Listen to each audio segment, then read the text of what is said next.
Ils vivent pas très loin de chez vous, dans les bois, les mares ou les arbres.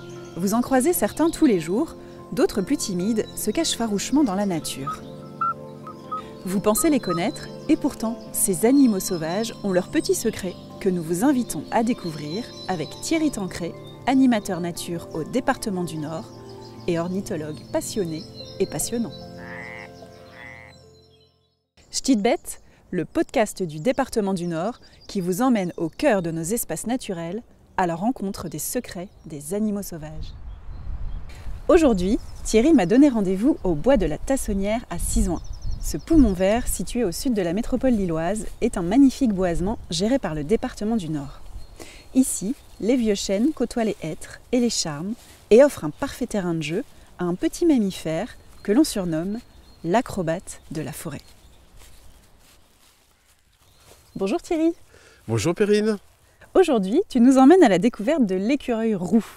Cet animal sauvage bénéficie d'un véritable capital sympathie. Pourquoi ? Il a toujours été aimé, notamment par sa petite queue en panache. Elle est magnifique, ça lui donne un petit air mignonnet. Il a vraiment une toute petite tête et aussi, tu vois, quand on le regarde de face, on voit ses grandes oreilles avec, on appelle ça les pinceaux des écureuils. Donc c'est des poils qui poussent au sommet de l'oreille et qui lui donnent un aspect vraiment très très joli. Et en plus, il est rigolo, il s'approche parfois de l'homme. Il sait grimper dans les arbres facilement, de la tête en bas, de la tête en haut, c'est un petit acrobate, on dirait un petit clown. Et donc tout ça fait qu'il est adoré par les gens. Alors dans l'imaginaire collectif et puis dans les dessins animés, les écureuils ont un sacré petit caractère. Que ce soit dans L'Âge de glace, dans Alvin et les Chipmunks ou Tic et Tac, ils apparaissent très vifs, très taquins. Est-ce que ces traits de caractère se vérifient ? Complètement, hein. C'est vraiment c'est un sacré caractère l'écureuil. On a l'impression qu'ils sont tout le temps ensemble, mais absolument pas. L'écureuil, c'est un célibataire endurci ou une célibataire endurcie. Et en fait, il ne supporte pas de rencontrer d'autres écureuils. Alors, il peut l'entendre descendre et crier à droite à gauche. Donc, il a un petit caractère quand même bien trempé. Et il faut savoir que chez les écureuils, on se rend compte qu'une fois par an. Mais on se rend compte une fois par an et pas longtemps. On se rend compte 2-3 semaines, au moment de la reproduction, entre monsieur et madame écureuil. Et puis madame écureuil, quand elle pense que tout s'est bien passé, elle rejette directement monsieur écureuil qui doit repartir dans l'arbre d'à côté. Sympa. Là, nous sommes en forêt, on entend les oiseaux, bien sûr. Mais est-ce qu'un écureuil, ça s'exprime ? Il faut savoir qu'un écureuil, il a un territoire quand même assez grand. On veut dire, en moyenne, c'est à peu près 2-3 hectares pour un écureuil. C'est pas et mal. Donc, il le défend des autres mâles, par exemple, ou il peut aussi crier parce qu'il a peur que ses jeunes soient inquiétés, voire attaqués. Donc ça peut arriver aussi. Et il n'a pas peur, il fait face à vous. Donc, il ne faut pas vous inquiéter, on n'a jamais vu un écureuil mordre quelqu'un. Il lui faut donc un sacré territoire pour s'amuser. En plus de s'amuser, il doit manger. Il faut savoir que l'écureuil, il est, on va dire, c'est un végétarien omnivore. Donc, il est avant tout végétarien, donc il mange énormément de graines. Mais il peut aussi se nourrir en été, tu vois, de toutes sortes d'insectes. Mais il peut aussi manger des œufs d'oiseaux qui nichent et voir des oisillons, voire même des oiseaux adultes. Mais son régime alimentaire de base, c'est quand même les graines. Et donc, pour les trouver, il faut un grand territoire. Et justement, l'expression « faire l'écureuil », elle se vérifie ? Est-ce qu'il fait vraiment des grosses réserves de nourriture avant l'hiver ? Quand il sent que l'hiver approche, il récupère des glands de chêne, des noisettes, et il les enterre à droite à gauche dans la forêt. Mais il en enterre des centaines. Il les enterre, mais il ne les récupère pas. Donc grâce à l'écureuil, chaque année, il y a des centaines d'arbres qui poussent. L'écureuil roux est important pour l'équilibre de la forêt. C'est incroyable ça. Et justement, comment il se porte dans le Nord ? Comment se porte l'espèce ? Alors, je pense qu'elle est plutôt en expansion. On le retrouve dans des endroits où on ne le voyait pas avant. Tu vois, par exemple, sur le site départemental du Mont-Noir, il n'était pas présent il y a 15 ans. Maintenant, il est très présent. Tu peux aussi l'observer. Alors, je vous conseille vraiment ça. C'est en face de l'abbaye du Mont-des-Cors. On a le bois de l'abbé. Et on les observe très facilement. Il y a quelques jours, j'en observais 6 comme ça, à quelques mètres, en train de courir dans les arbres. Mais il y a une raison, Perrine. Laquelle, Thierry ? Alors tout simplement parce qu'en fait actuellement ils sont en période de rut, donc les écureuils cherchent Madame Écureuil. Ils courent à droite à gauche et on peut observer des courses-poursuites qui sont assez extraordinaires. Ok, super. On les observe aussi de plus en plus en ville. Pourquoi ? Ils ont réussi à s'adapter, très clairement, et ils arrivent à trouver en fait de la nourriture facilement en ville, parce qu'en ville, dans les parcs et jardins, on a planté des arbustes qui produisent des graines, hein, comme les noisiers par exemple, mais d'autres aussi. Il y a aussi un vieillissement du boisement, donc ils trouvent des arbres assez hauts pour pouvoir faire leur hôte. Donc tout ça fait que c'est favorable à l'écureuil. Par contre, ils doivent se méfier, ils ont des ennemis. En ville, son ennemi principal, c'est le chat. Alors justement, pour les auditeurs qui souhaiteraient observer des écureuils, est-ce que tu as des petites astuces, des petites techniques, des conseils à nous donner? Dans l'Antiquité, les Romains l'apprivoisaient et en avaient chez eux dans leur maison. Évidemment, c'est déconseillé, et puis c'est même interdit puisque c'est une espèce protégée.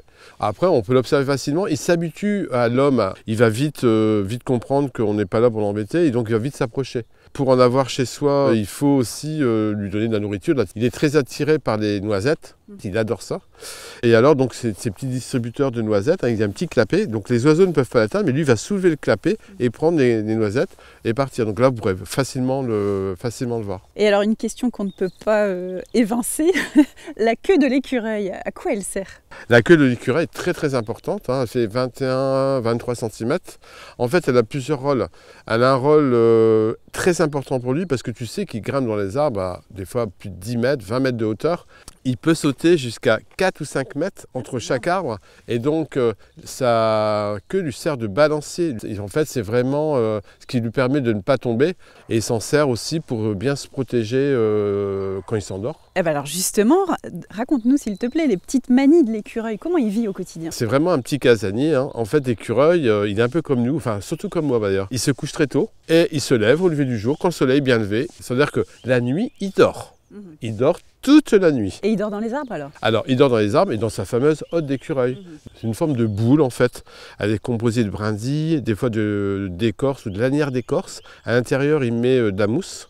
C'est vraiment très très très douillet avec une petite ouverture latérale, souvent située à plusieurs dizaines de mètres du sol. Donc il est complètement protégé. Donc on peut en observer facilement, surtout avant le débourrage de printemps, avant que les arbres aient leurs feuilles tout simplement. Donc la bonne période finalement c'est à la fin de l'hiver, début du printemps pour observer les écureuils. Tout à fait, parce que là ils sont en hyperactivité, tu vois. Même l'hiver tu peux les observer, Il faut savoir que l'écureuil n'hiberne pas. Il va s'endormir un petit peu, mais en même temps il faut qu'il mange. Il va devoir sortir et trouver sa nourriture, et notamment trouver sa nourriture qu'il a cachée un peu partout, ces fameuses cachettes qu'il a fait en automne. Donc chez nous, dans le Nord, on n'a que de l'écureuil roux. Dans d'autres pays, c'est des écureuils gris. C'est quoi la différence entre les deux? Effectivement, l'écureuil roux, il est présent en France. C'est notre espèce d'écureuil. On n'en a pas d'autres. Par contre, l'écureuil gris, il est très présent en Angleterre. Et il commence à y en avoir en France, malheureusement. Alors, je dis malheureusement parce qu'en fait, l'écureuil gris, il vient des États-Unis. Il a été amené en Angleterre au 19e siècle. Et c'est un écureuil très très dominant et il a tendance à dominer un territoire quand il y a un écureuil roux. Il faut savoir par exemple qu'en Angleterre, l'écureuil roux a quasiment disparu. Pour l'instant, nous, on est préservé, mais on est vigilant justement à son apparition. Et est-ce que les gardes départementaux qui gèrent les espaces naturels du Nord réalisent des aménagements spécifiques pour les écureuils pour préserver cette espèce? Ils ne le font pas directement pour l'écureuil, mais ça a une conséquence sur le bien-être des écureuils. C'est-à-dire que par exemple, mes collègues gardes plantent des haies champêtres, donc très favorables pour les écureuils. Ils laissent les bois morts au sol. Cette biodiversité est donc favorable à l'écureuil. Thierry, l'écureuil, il affectionne certains arbres en particulier? Franchement, il aime tous les arbres. À partir du moment où il y a une certaine hauteur et que l'arbre est assez costaud, ça lui convient. Alors Thierry, on me glisse une petite question dans l'oreillette. Est-ce que les écureuils, ça tombe? Alors moi personnellement, franchement, je n'en ai jamais vu tomber.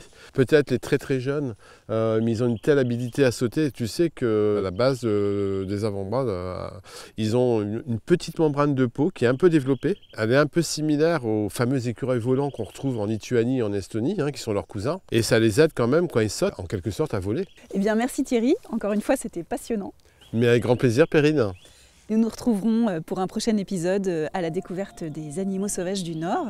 En attendant, partez à la découverte de nos espaces naturels. Prenez le temps d'observer les animaux sauvages que vous croiserez peut-être sur vos chemins. Si vous croisez Mister Écureuil, vous ne regarderez plus de la même façon.